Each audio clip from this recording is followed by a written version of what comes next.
O livro de Mirdá, capítulo 29. Shamadã, em vão, tenta reconquistar os companheiros. Mirdá retorna miraculosamente e dá a todos os companheiros, exceto a Shamadã, o beijo da fé.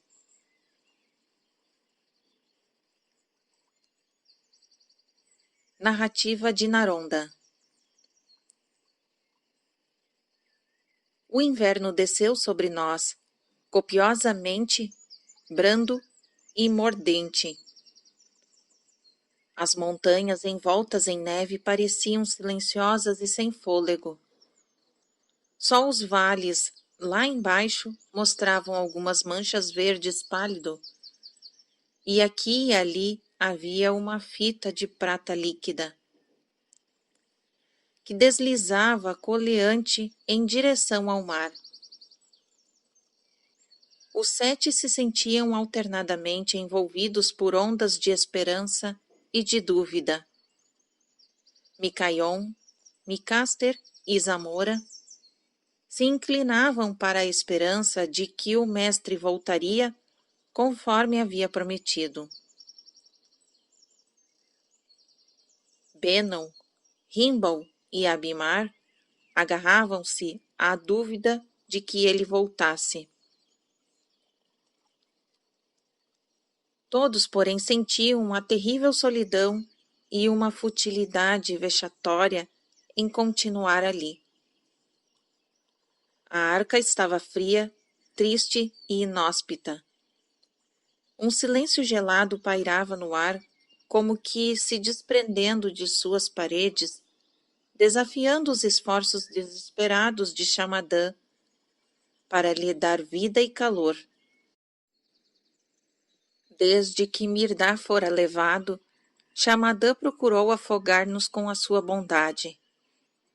Ofereceu-nos os melhores alimentos e o mais rico vinho, mas o alimento não dava sustento e o vinho não estimulava. Queimava muita lenha e carvão, mas o fogo não aquecia. Mostrava-se muito gentil e afetuoso, mas a gentileza e a afeição nos afastavam cada vez mais. Durante muito tempo evitou falar no mestre. Afinal, abriu seu coração e disse: Narrativa de Shamadã.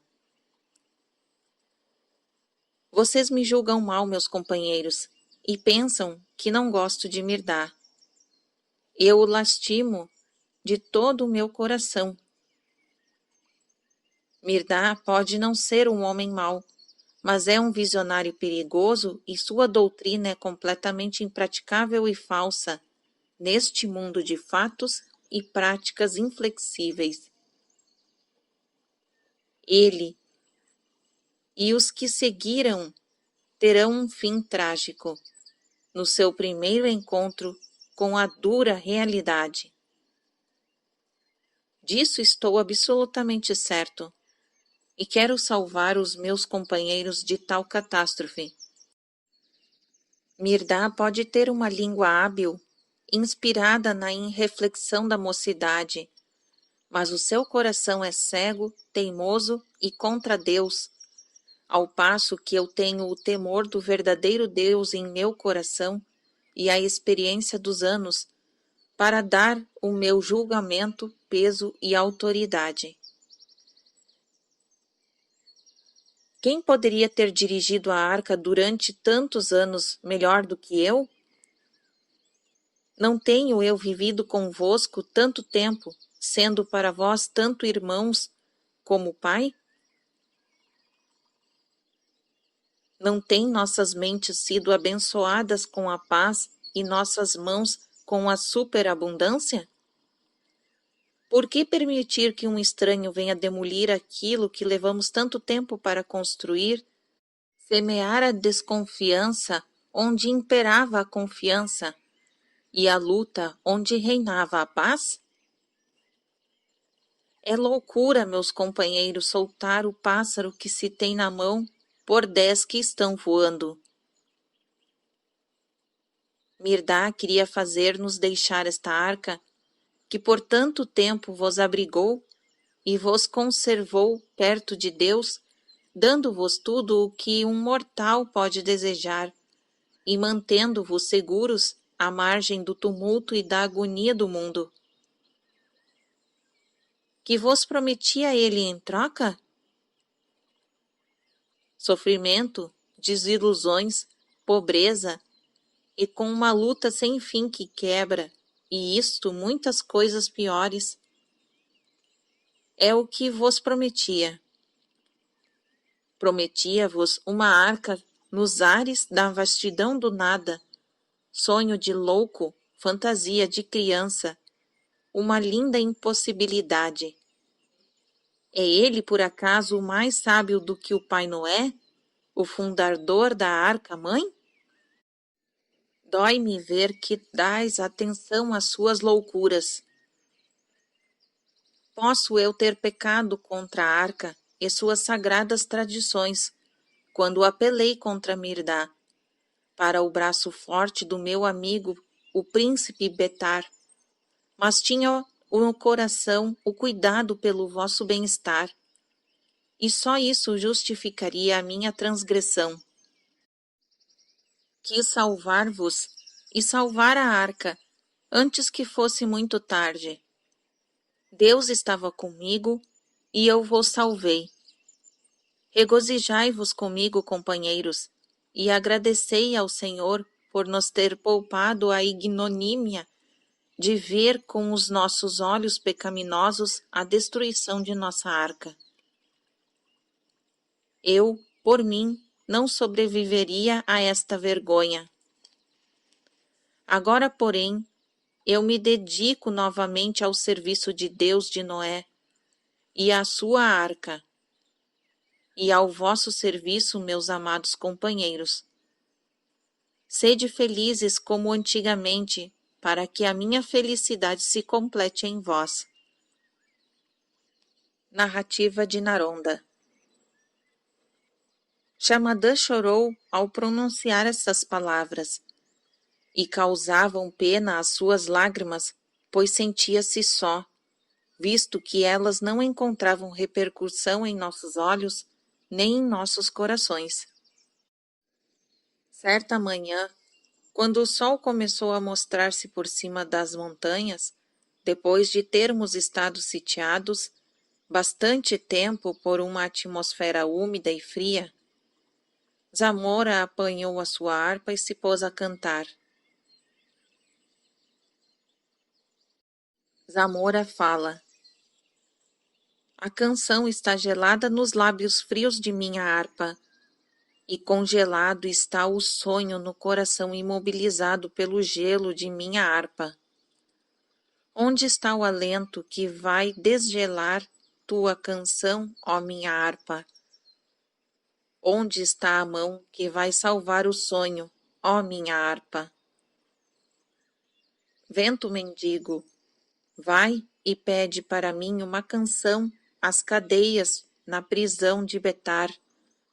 Raio de sol, matreiro, vai e furta para mim um sonho das cadeias na prisão de Betar. As asas de minha águia estavam abertas no céu, e debaixo delas eu era o rei. Agora sou apenas peregrino e órfão, e a coruja domina o meu céu, pois minha águia voou para um ninho distante, a prisão de Betar. Narrativa de Naronda. Uma lágrima caiu dos olhos de Zamora, e suas mãos caíram imóveis. Sua cabeça pendeu sob a harpa. Essa lágrima pôs em canção nossa tristeza reprimida e abriu as comportas dos nossos olhos. Micaion se pôs de pé e deu um salto e gritando. Morro sufocado. Abriu a porta e saiu para o ar livre. Zamora, Micaster e eu seguimos para o pátio, até o portão da nossa clausura externa, além da qual não era permitido aos companheiros passar. Micaion puxou o pesado ferrolho com um forte safanão, abriu o portão de par em par e saiu como um tigre que foge de sua jaula. Os outros 3 seguiam Micaion. O sol estava quente e brilhante, e seus raios refletidos pela neve gelada quase cegavam. Montanhas despidas de árvores e cobertas de neve ondulavam adiante de nós, até onde a vista podia alcançar, e pareciam incendiadas numa orgia de luz. Em toda a volta reinava um silêncio tão profundo que parecia incomodar os ouvidos. Só a neve que se partia sob os nossos pés quebrava aquela solidão. O ar, embora gélido, de tal modo nos acariciava os pulmões que sentíamos como se neles penetrassem sem esforço de nossa parte. Até mesmo a atitude de Micaion mudou, quando ele parou de exclamar: "Como é bom poder respirar!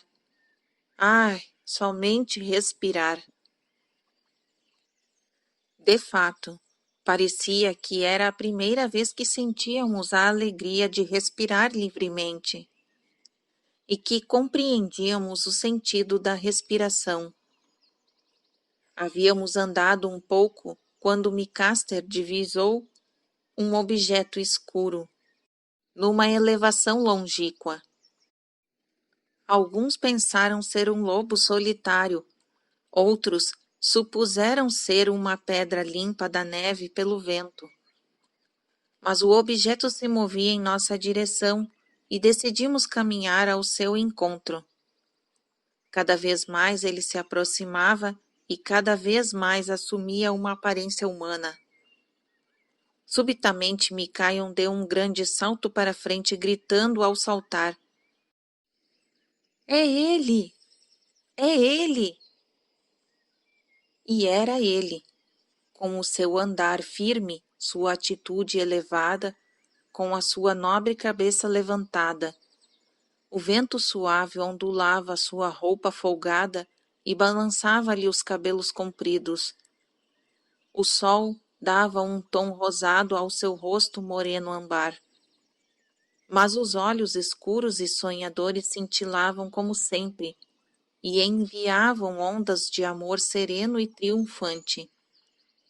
Seus pés macios, protegidos por sandálias de madeira, eram beijados pelo orvalho que deixava rosado pelo frio. Micaion foi o primeiro a ir ao encontro. Atirou-se aos seus pés.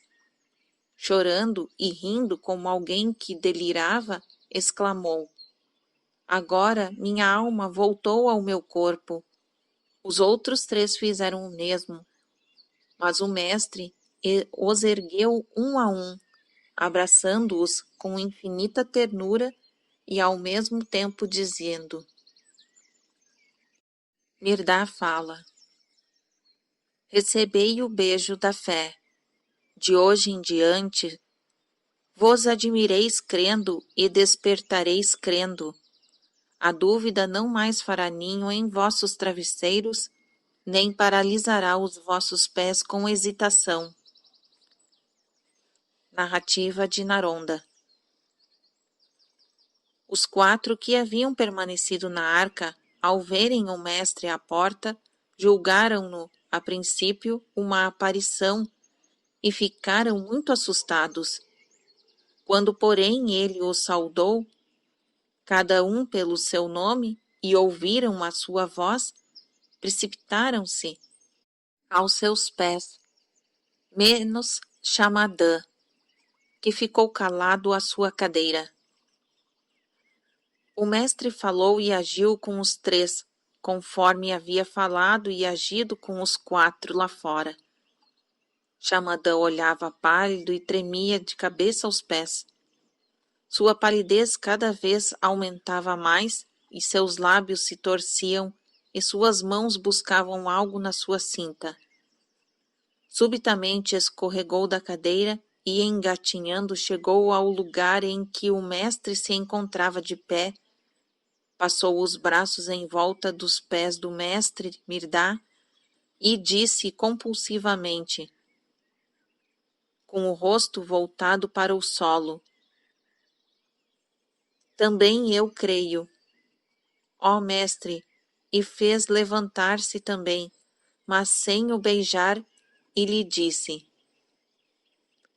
Narrativa de Mirdá. É o medo que faz tremer o corpo forte de Xamadã e obriga a sua língua a dizer, também eu creio. Xamadã treme e se curva diante da magia que tirou Mirdá do abismo negro e da prisão de Bertar. E Xamadã teme represália. Que a sua mente fique à vontade quanto a isto, para que possa voltar o seu coração na direção da verdadeira fé.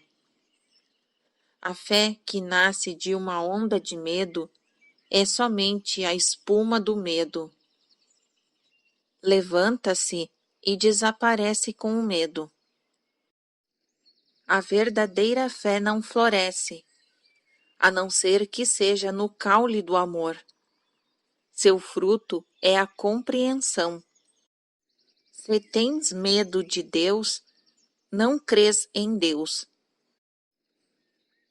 Xamadã, afastando-se sempre com os olhos voltados para o chão, fala para o mestre. Xamadã é um desgraçado e um exilado em sua própria casa. Permita que eu finalmente seja servo por um dia e vos traga um pouco de carne e alguma roupa quente. Deveis estar com muita fome e com muito frio. Mirdá fala. Tenho carne que as cozinhas não conhecem, e calor que não é emprestado pela lã afiada ou pelas línguas do fogo. Bom seria que Xamadã armazenasse mais da minha carne e do meu calor e menos dos outros mantimentos e combustíveis.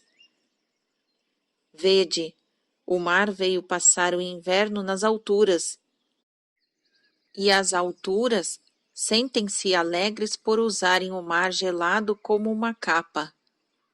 E as alturas sentem-se quentes na sua capa. Também o mar se sente alegre por descansar quieto e encantado nas alturas, mas somente por algum tempo, pois a primavera chegará e o mar, como uma serpente que hiberna, se desenrolará e exigirá a sua liberdade hipotecada. Novamente correrá de praia em praia e novamente subirá os ares e vagará pelo céu e choverá onde lhe aprouver. Mas há homens como tu, Xamadã, cuja vida é inverno constante e uma hibernação perene. São aqueles que ainda não receberam o encantamento da primavera. Vê, Mirdá é o encantamento. Mirdá é um encantamento de vida e não um feitiço de morte. Quanto tempo ainda ficará hibernando? Crê, Xamadã, que a vida que os homens vivem e a morte que eles morrem é apenas uma hibernação. E eu venho para despertar os homens do seu sonho e chamá-los de suas cavernas e de suas tocas para a liberdade da vida sem morte. Crê para o teu bem e não para o meu. Narrativa de Naronda. Xamadã permaneceu imóvel e não lhe disse uma palavra. Benon sussurrou-me que perguntasse ao mestre como conseguira escapar da prisão de Betar. Mas minha língua não me obedecia para fazer a pergunta que, não obstante, foi logo adivinhada pelo mestre. Mirdá fala: a prisão de Bertar já não é mais uma prisão, tornou-se uma ermida. O príncipe de Bertar já não é mais um príncipe, ele é hoje um peregrino esperançoso como vós. Mesmo uma prisão, Benon, pode ser transformada em um brilhante farol. Mesmo um orgulhoso príncipe pode ser levado a depor a sua coroa diante da coroa da verdade. E até as cadeias que rangem podem ver e tocar músicas celestes. Nada é milagre para a sagrada compreensão, que é o único milagre. Narrativa de Naronda. As palavras do mestre, referentes à abdicação do príncipe de Betar, caíram como um raio sobre Xamadã. E para nossa consternação, ele foi subitamente presa de convulsões tão estranhas e tão violentas que tememos seriamente pela sua vida. Afinal, as convulsões terminaram com uma síncope e deu-nos muito trabalho antes que tivéssemos conseguido fazê-lo voltar a si.